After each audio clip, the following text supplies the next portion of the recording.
Iran has tonight launched retaliatory strikes on Israel. The Israel strikes on Iran last night.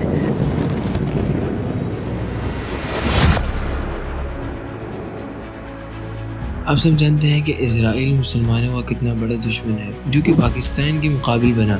ہمیشہ سے وہ یہ چاہتا تھا کہ فلسطین پہ اس کا قبضہ ہو اور اس کے سر پہ سب سے بڑا جو خطرہ تھا اور وہ تھا ایران. اس سے کچھ انٹرویو میں پوچھا گیا کہ اسرائیل کے لیے سب سے بڑا خطرہ کیا ہے. اس کے بعد اس نے فلسطین پہ 2023 7 اکتوبر فلسطین پہ اس نے حملہ کیا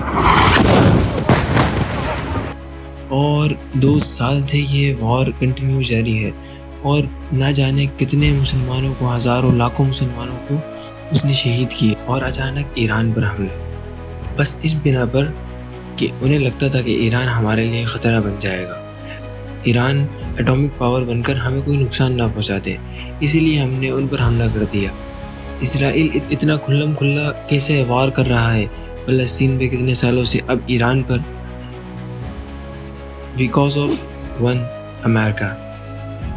کیونکہ سب کو پتہ ہے کہ اسرائیل کے پیچھے سب سے بڑا ہاتھ امریکہ کا ہے اور امریکہ کھلی سپورٹ کرتا ہے اسرائیل کو. اور گزشتہ ایرانی حملے سے قبل کچھ رپورٹس یہ بتاتی ہیں کہ امریکہ نے اسرائیل کو 300 سے زائد میزائلز فراہم کرے اور یہی وجہ ہے کہ اسرائیل سب پر حاوی ہو رہا ہے. اور اس اسرائیلی حملے میں 14 نیوکلیئر سائنٹسٹ، بہت خاص شخصیات جیسے کہ چیف افسران، آرمی چیف، اور اسرائیل نے سویلین سائٹس کو بھی نشانہ بنایا جس میں اب تک 240 افراد شہید ہو چکے ہیں. اور اسرائیل نے ایران کے اندر نیوکلیئر اور میزائل سائٹس پر آپریٹنگ رائزنگ لائن لانچ کیا ہے.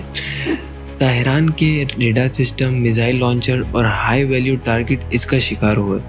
ایران نے جوابی طور پر 150 سے زیادہ بیلسٹک میزائل اور ڈرونز تل ابیب، حیفا پر حملے کیے اور جس کا انجام آپ کے سامنے ہے. یہ کوئی پہچان نہیں سکتا کہ یہ فلسطین ہے یا تل ابیب.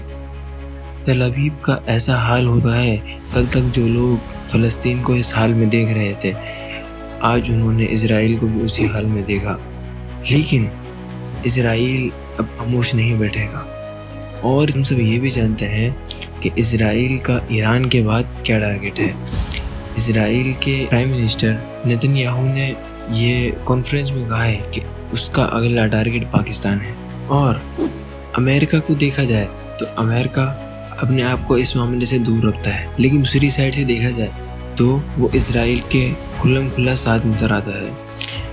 اسی حملے سے پہلے امریکہ نے اسرائیل کو پیٹریٹ میزائل سسٹم اور F-15 جیٹس دیے جس سے وہ ایران کے میزائلز کا مقابلہ کر سکے. اور اس حملے کے بعد امریکہ کے صدر ٹرمپ کا کہنا ہے کہ میں اسرائیل اور ایران کی معاہدہ کرواؤں گا جیسا کہ میں نے پاکستان اور انڈیا کے بیچ کروایا. اور یہ جنگ اب ایران کی نہیں، امت مسلمہ کی بنتی ہوئی دکھائی دے رہی ہے، جو کہ سب جانتے ہیں کہ اسرائیل کا ٹارگٹ ایران کے بعد پاکستان ہو سکتا ہے. اور پاکستان کے بعد وہ چاہے گا کہ وہ ہر جگہ پر قبضہ کرے جا کے مسلمان ہیں. اگر ہم چپ رہے تو صرف یہ ایک ریجن کی لڑائی نہیں، یہ مسلمانوں ایک اور قیمتی بوجھ ہے. ہمیشہ یاد رکھو، سچائی جانو، ایکسپوز کرو اور اپنی آواز اٹھاؤ. اور اگر آپ یہ سوچ رہے ہیں کہ ہم کیا کر سکتے ہیں اس میں، ہم اپنے دشمن کو اکانومی طور پر کمزور کر سکتے ہیں، توڑ سکتے ہیں. وہ کیسے؟